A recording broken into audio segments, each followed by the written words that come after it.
आज हम पढ़ेंगे रिप्रोडक्शन इन ह्यूमंस। उससे पहले हम समझते हैं प्यूबर्टी। प्यूबर्टी वो एज होती है जहाँ भी कोई भी लिविंग ऑर्गेनिज्म गेन करता है सेक्सुअल मैच्योरिटी। सेक्सुअल मैच्योरिटी का मतलब क्या है कि उसकी बॉडी में गैमीट बनने शुरू हो जाएंगे और अब बाकी सेकेंडरी सेक्सुअल कैरेक्टर भी विजिबल हो जाएंगे। अगर हम बात करें ह्यूमन मेल की, तो जहाँ पे प्राइमरी ऑर्गन यानी जहाँ पे मेल्स में स्पर्म का प्रोडक्शन शुरू होता है उसे हम कहते हैं टेस्टिस।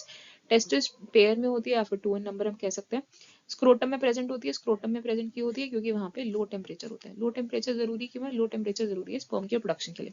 इस पर मैंने एक क्वेश्चन देखा था कि अगर किसी मेल की टेस्टिस स्क्रोटम में प्रेजेंट नहीं है तो क्या होगा? स्क्रोटम में नहीं आएगी तो टेम्परेचर कम नहीं मिलेगा, टेम्परेचर कम नहीं मिलेगा तो स्पर्म का प्रोडक्शन भी नहीं हो पाएगा।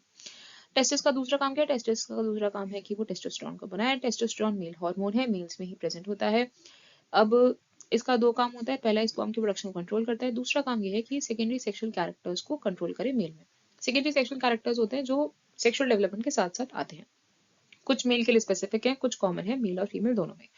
अब जैसे क्या है? Facial hair. फेशियल हेयर यानी कि जो बियर्ड आनी शुरू हो जाती है, that is specific to male. Adam's apple visible हो जाता है उनके थ्रोट में, ये भी मेल स्पेसिफिक है। बाकी थर्ड एंड फोर्थ हमारे कॉमन चलते हैं for both male and female. यानी कि प्यूबिक हेयर आना शुरू हो जाता है, बॉडी हेयर आना शुरू हो जाता है और स्किन जो होती है वो ऑयली होना शुरू हो जाती है। नेक्स्ट आया एक्सेसरी डक्ट्स। क्या होता है मेल्स में? एक्सेसरी डक्ट्स होते हैं जैसे कि वास डिफरेंस या फिर वासा एफ्रेंशिया। एनसीईआरटी में आपके वास डिफरेंस है।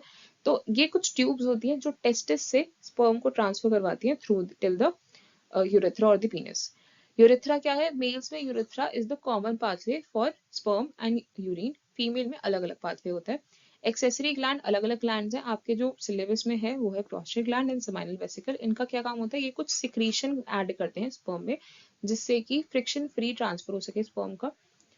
नेक्स्ट आया स्पर्म। स्पर्म का स्ट्रक्चर अगर हम देखें तो एक हम कहते हैं एक हेड होता है और उसके पीछे एक टेल होती है। ये टेल क्या करती है? इसको स्विम करने में हेल्प करती है। और इस हेड में क्या होता है? न्यूक्लियस होता है जिसमें जेनेटिक मटेरियल होता है मेल का।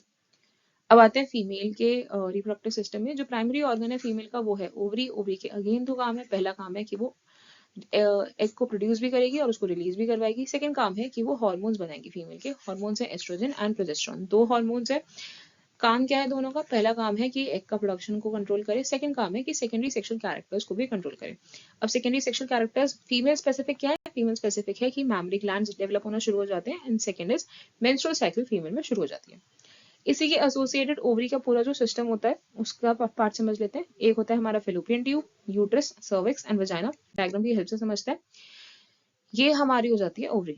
यहाँ पे देखिए this part is the ovary. 2 ovary है फीमेल्स में जो ओवरी को यूट्रस से कनेक्ट करे। इस ट्यूब को हम कहते हैं फेलोपियन ट्यूब या फिर ओविडक्ट। फेलोपियन ट्यूब या ओविडक्ट में ही फर्टिलाइजेशन होता है। Somewhere here fertilisation occurs. अगर ओविडक्ट या फेलोपियन ट्यूब में फर्टिलाइजेशन नहीं हुआ तो फीमेल में फर्टिलाइजेशन फिर नहीं होगा। नेक्स्ट पार्ट आता है फीमेल का विच इज यूट्रस। यूट्रस ये वाला पार्ट होता है, इसे हम वूम्ब भी कहते हैं। प्लीज इसको याद रख लीजिएगा, कंफ्यूज मत होइएगा। वूम क्यों कहते हैं? क्योंकि यहीं पे जो फीटस का डेवलपमेंट होता है वो शुरू होता है। Womb is the site of implantation यानी कि जब एम्ब्रियो, देखो फर्टिलाइजेशन में क्या बना होगा? फर्टिलाइजेशन में बना होगा जाइगोट। जाइगोट कितना होता है? 1 सेल का होता है। अब जब जाइगोट यहाँ से यहाँ पे ट्रैवल करेगा तो ये और डिवाइड करता चला जाता है और अप्रोक्सीमेटली 64 सेल तक डिवाइड कर लेता है और यहाँ पे आगे फिर ये अटैच हो जाता है। इसी अटैचमेंट को, किसको? एम्ब्रियो के अटैचमेंट को on the walls of uterus को हम कहते हैं इम्प्लांटेशन। तो अगेन ये क्वेश्चन भी बहुत कॉमन है। इसके बाद आता है सर्विक्स। सर्विक्स के बाद वजाइना। वजाइना और सर्विक्स मिलकर बनाते हैं बर्थ कैनाल। ठीक है, अब और समझ लेते हैं। प्लेसेंटा क्या होता है? प्लेसेंटा एक हमारी एनसीईआरटी कहती है डिस्क लाइक स्ट्रक्चर। तो ये डिस्क लाइक स्ट्रक्चर है जो क्या करती है? मदर और फीटस को कनेक्ट करती है। मदर क्या ट्रांसफर करेगी? फीटस को ऑक्सीजन ट्रांसफर करेगी।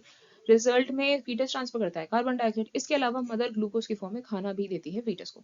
आगे समझते हैं जेस्टेशन, प्रेगनेंसी। जब फर्टिलाइजेशन हो जाता है, इम्प्लांटेशन हो जाता है तो पूरे 9 महीने लगते हैं डेवलपमेंट में फीटस के। इस 9 महीने का जो टाइम पीरियड होता है उसे हम कहते हैं जेस्टेशन। अब अगर फीमेल में लेट्स से हर साइकिल में तो फर्टिलाइजेशन पॉसिबल नहीं है, तो अगर फीमेल में फर्टिलाइजेशन नहीं होता तो क्या होगा? देखो every month after puberty the uterus prepares for the pregnancy. अब होता यह है कि सपोज अगर ये यूट्रस है तो यहाँ की वॉल्स के ऊपर ब्लड और म्यूकस आकर डिपॉजिट होना शुरू हो जाता है। ठीक है, अगर फर्टिलाइजेशन हो गई तो ये रहेगा। क्यों रहेगा? क्योंकि एक स्पॉन्जी लेयर प्रोवाइड कर देगा जिससे कि फीटस को हमारा ग्रोथ मिलता रहे और उसे प्रोटेक्शन मिलता रहे। पर अगर ये नहीं हुआ, फर्टिलाइजेशन नहीं हुई, तो इवेंचुअली इस ब्लड को क्या करना है, रिमूव करना है, शेड ऑफ करना है। तो इसी शेडिंग ऑफ को हम कहते हैं मेंस्ट्रुअल साइकिल। कितने दिन लास्ट करती है, देखो अगर पूरी साइकिल देखें तो वो 28 डेज की है, पर अगर मेंस्ट्रुअल साइकिल अगर सिर्फ मेंसेस काउंट करें तो it last to, menses counts to 3 to 5 days. कौन कंट्रोल करेगा, फीमेल हार्मोन्स कंट्रोल करेंगे, तो control by oestrogen and progesterone. सबसे पहली जो साइकिल होती है फीमेल में उसे हम कहते हैं मेनार्की। कब अकर करेगी, प्यूबर्टी के टाइम पे अगर करेगी, which is 12 to 14 years of as.